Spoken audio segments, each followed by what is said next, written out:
é um mundo completamente diferente. Você começa a lidar com um conjunto de ferramentas que você nem imaginava que existia. Quando você está no lado institucional, acho que muito diferente também do que a gente vê no lado PF, você tem um mar de dados que é completamente bizarro. Tinha muitas plataformas de research, plataformas de dados, seja voltado para cripto ou até mesmo o terminal Bloomberg, não tinha a menor ideia como funcionava e o que tinha de dado dentro desses caras antes de eu começar a operar, antes de eu começar a ver tudo isso na prática. Ajuda bastante na tomada de decisão, mas é uma coisa que você sempre tem que estar ligado 100% do tempo em absolutamente tudo. E o difícil do nosso mercado é que, querendo ou não, acaba sendo 24 horas por dia, 7 dias na semana e 365 dias no ano, né? Então, a gente não tem um horário certo para trabalhar, o nosso mercado não fecha, não tem uma pausa assim, então é uma coisa um pouco mais corrida e é uma coisa que acaba sendo relativamente novo para todo mundo, né? Cara, via de regra, a maior parte das pessoas trata e fala que o blockchain é como se fosse um livro, um grande livro contábil descentralizado, né? Então, em diversos lugares do mundo, em milhares de computadores, pessoas possuem cópias desse livro contábil justamente para garantir um sistema em que qualquer pessoa possa fazer a validação de qualquer tipo de transação que acontece lá, sem que esses registros se percam ou até mesmo sem que exista um gasto duplo. E tentando tangibilizar um pouco mais isso, pensando mais nesse conceito de blockchain, tirando um pouco mais essa parte de, tipo, pô, cada bloco contém uma quantidade de transações e eles vão se encadeando um em cada um.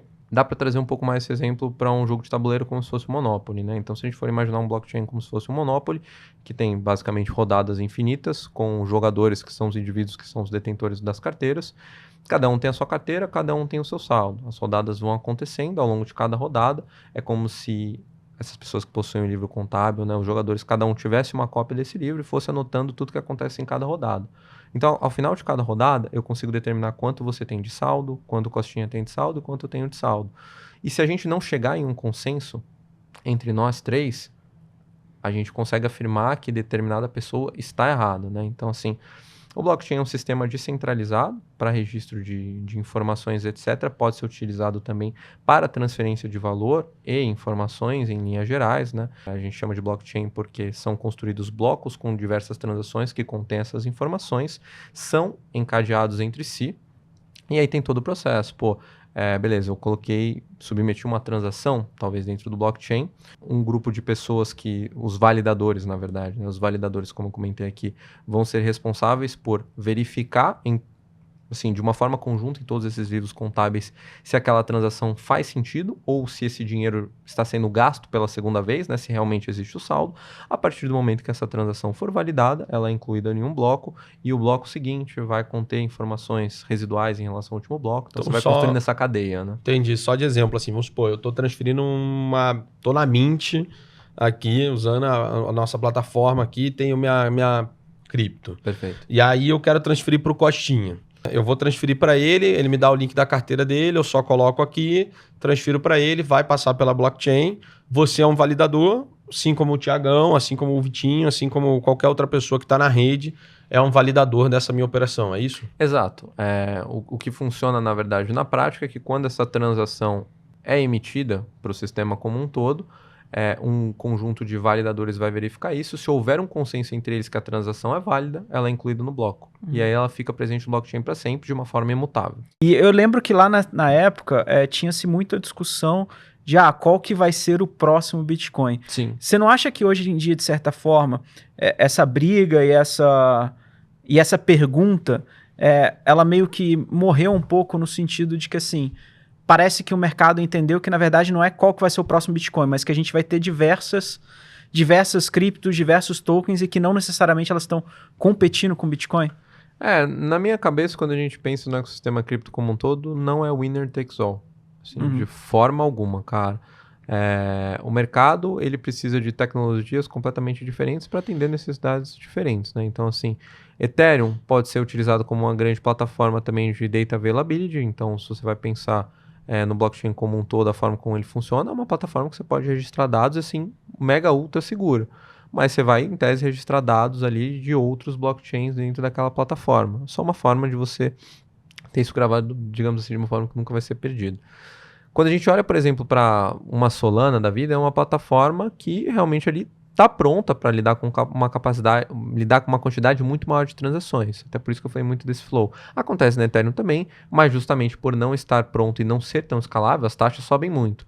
Então, a Solana pode ser, por exemplo, um blockchain utilizado para essa parte de games, pode ser um blockchain utilizado para construir plataformas de apostas e muito mais, para você fazer, por exemplo, um high frequency trade, né? E aí até voltando um pouco para a parte de trading. Então, assim, Solana pode vir para essa perspectiva. A gente tem, por exemplo, a Avalanche construindo subnets justamente para atender necessidades empresariais também. Então, por exemplo, eu quero construir uma operação de distribuição de câmbio aqui para várias áreas diferentes dentro do banco. Consigo tokenizar tudo isso, consigo representar tudo isso dentro do ambiente blockchain e conseguir para realmente ter um pouco mais de eficiência dentro desse processo. Consigo, por exemplo, pegar um blockchain específico, como por exemplo o que até o Banco Central aqui do Brasil tem feito com o Drex.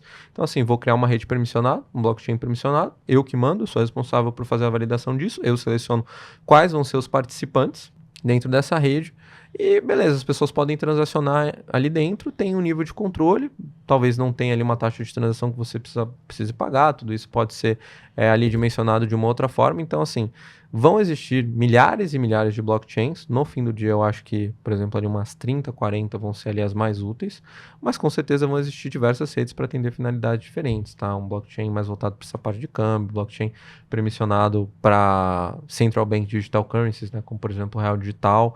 Vai ter o Bitcoin, que vai ser ali uma blockchain que, em tese, no futuro, tende a ter cada vez menos transações à medida que as pessoas vão adotando o ativo como reserva de valor. Então, não é um ativo que você vai ficar usando ali para gastar. E Ethereum também vai ganhar outras utilidades. Tenho aqui o aplicativo da Mint. Perfeito. O que é a Mint? Fale para mim, Zé. Cara, a Mint é uma plataforma que a gente construiu para atender uma demanda latente também no mercado, mais voltada no público de varejo. É uma plataforma de investimento em criptoativos. Então, você pode comprar, investir e também fazer a custódia dos seus criptoativos dentro da Mint. Então, assim, se você tem dinheiro em outra plataforma, que é talvez uma plataforma mais segura, com todo o respaldo do BTG Pactual, você pode transferir suas criptos para a Mint também. A gente já dá suporte a mais de 30 criptoativos dentro da plataforma. E não somente é uma plataforma para você negociar, ou até mesmo fazer a custódia dos seus criptoativos de uma forma bem segura, mas é uma plataforma que você também tem acesso a muito conteúdo. Então é uma plataforma em que você investe e também aprende sobre cripto. Então dentro da plataforma você vai encontrar vários relatórios de research, vai encontrar relatórios de market overview, one-pagers específicos para você entender um pouco melhor o que é aquele ativo que você está investindo. Então a gente faz de tudo para que você invista com o máximo de segurança possível, seja em relação à tecnologia, em relação à plataforma, em relação à custódia, ou até mesmo em relação a uma tese de investimento um pouco mais clara. Então se você não entende tão bem, você pode consultar material, você pode ver vídeo, você pode ver um curso que a gente tem disponível dentro também da plataforma, para entender um pouco melhor como funciona essa classe de ativos, para entender qual é o papel dos criptoativos e para que eles servem, o que ele pode proporcionar para você de resultado dentro de um portfólio, o quão importante é a diversificação. Tudo isso você aprende dentro do aplicativo da Mint. Então, essa é realmente o motivo pelo qual a gente criou a Mint, né? Para que os brasileiros tenham uma forma segura de investir em cripto.